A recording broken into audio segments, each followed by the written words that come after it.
This video is brought to you by SoccerPro.com. Be sure to visit SoccerPro.com for all the latest soccer gear at everyday low prices with no membership fees.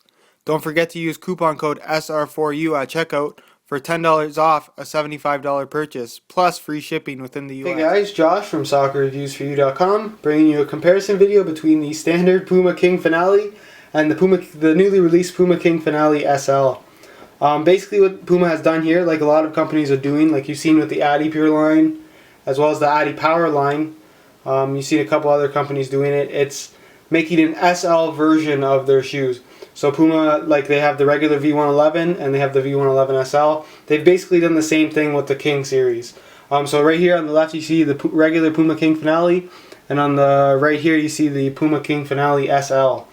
Basically what they've done is they kept the quality really high, which I really like from Puma. They managed to do that. They make an SL version, but the quality remains really true to the actual version of the shoe. But they made a more lightweight version.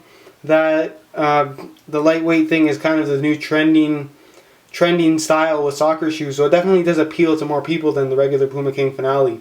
I found it a little bit funny that nobody really cared about the Puma King Finale until the Puma King Finale SL came out.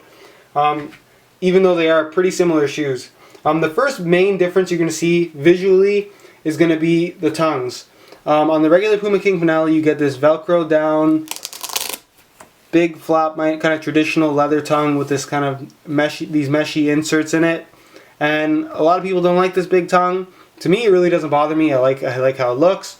You don't really notice it when you play, despite how large it actually looks. If you go check out the review, I actually commented on how non-existent it actually felt, and it does a really good job of staying down, unlike a lot of flap tongues.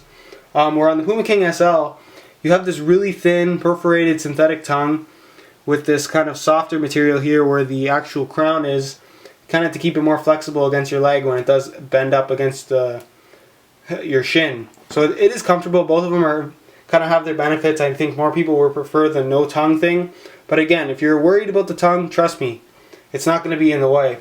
The next big thing is going to be the actual upper. Both of these uppers are kangaroo leather, but you're going to notice a kind of a drop off, not in quality, but as far as a solid feel goes in the Puma King SL. The regular Puma King has a really high quality kangaroo leather, really solid feeling, and it doesn't stretch all that much. It really it retains its rigidity really well. If you guys can see on the video, I don't know if you guys can tell, but the Puma King SL here, I don't know whether if it's white against this black version, but it's really, it's shown some wear. It's stretched quite a bit, and that is because it is thinner. So you're going to notice a little bit of extra wear. I have about probably 3 to 4 hours on the Puma King SL, and probably over 10 on the Puma King Finale. And you can definitely tell that the Puma King Finale seems to show less wear than the actual SL version. So that's definitely something to take note. The other big change is going to be the some of the logo and branding on the actual upper, kind of like it does take away from the actual solid feel of the shoe, but it does, and it is to shave weight. You can notice the actual Puma logo on just the standard Finale. It's actually sewn on top of the actual upper, as well as these little details in the heel, all this triple stitch, quadruple stitched, kind of to keep the quality up, give the boot a solid feel. Where on the SL version, the actual logo is a cutout of a thin synthetic, so it's not actually leather, this black part you see here. And then if you guys see the back, it's really skimped down in comparison to the actual Finale, which is okay. But again, it's all to save weight in the end, but it does definitely take away from the solidness of the actual Puma King. Another difference is going to be the liner on the inside. On the Puma King Finale, you get this suede liner. Really nice liner. It's that synthetic suede. You can't really go wrong with it. And then on the Puma King Finale SL, you have kind of a more synthetic leather. It's very smooth. I really had no issues with it. I actually found it to be very comfortable. But another thing to take note that a lot of people probably won't notice if you haven't worn both shoes is the actual cut in the heel area. You notice, I'll just place my finger here, and then here, you can see that the Puma King Finale SL actually has a slightly higher cut. It's more straight, where the actual Puma King Finale dips down. So you're going to get a little bit of a deeper fit in the Puma King Finale SL, which I actually liked. I found that to be a little bit better, but at the end of the day, is it that big of a difference? Not really. One of the other main things about these two shoes is the sole plate. And I really like that Puma kind of kept the traditional sole plate. They kept that same conical stud sole plate as the Puma King Finale. And it's also what confused me about the King SL, in that when I first saw it, I was like, how did they make a lighter shoe if they kept the same sole plate? Trust me, the sole plate is not actually the same.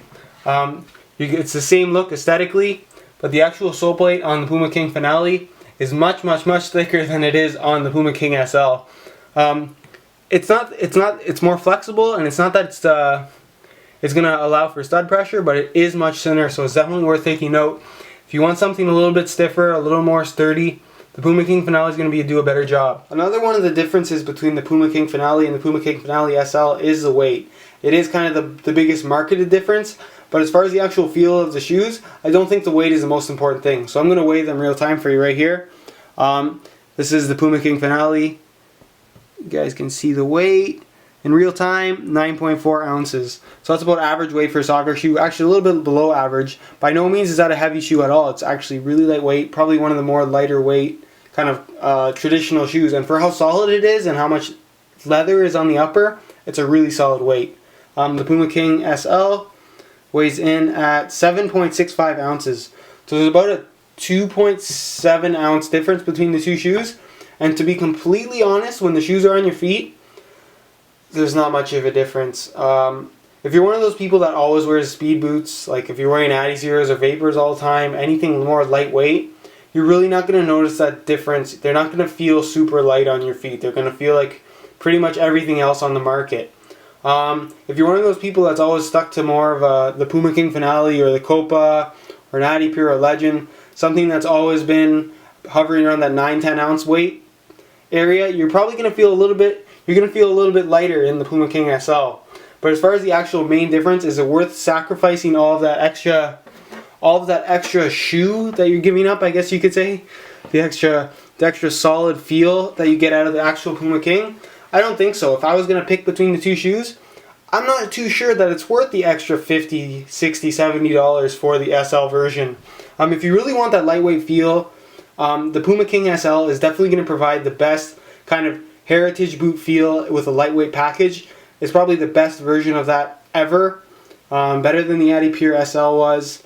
It really does a good job of emulating that kind of traditional feel while still being lightweight. Is it going to be super traditional? Does it still feel a little bit more of a modern boot? For sure it does. But if you're definitely looking for that, $200 is a pretty good price for this shoe. I really like this shoe. The quality is definitely there. Personally, I prefer the standard Puma King Finale simply because it's a little more solid. For me, I found it to be ever so slightly more comfortable. And I prefer the more traditional feel, more traditional design. The sole plate's a little bit more solid. The insole's a little bit better. You get that suede heel liner. I really like how solidly built the Puma King Finale is. And I think a lot of people should give that a look. And it's a really overlooked shoe on the market. If you're interested in checking out the reviews for these two shoes, the full written review for the Puma King Finale is already up on the website. The link is in the description. And I should have the King SL review up in about 2-3 weeks, guys. I want to get some more wear in it before I write a full written review.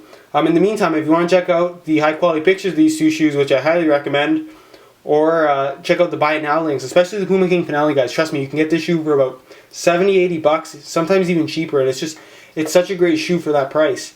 There'll be buy it now links on the review pages as well. As always, guys, if you have any questions not related to the video, go ahead and ask them on my Facebook page, links in the description of that. And also, if you're interested in following me on Twitter, links in the description of that as well. And as always, guys, thanks for watching.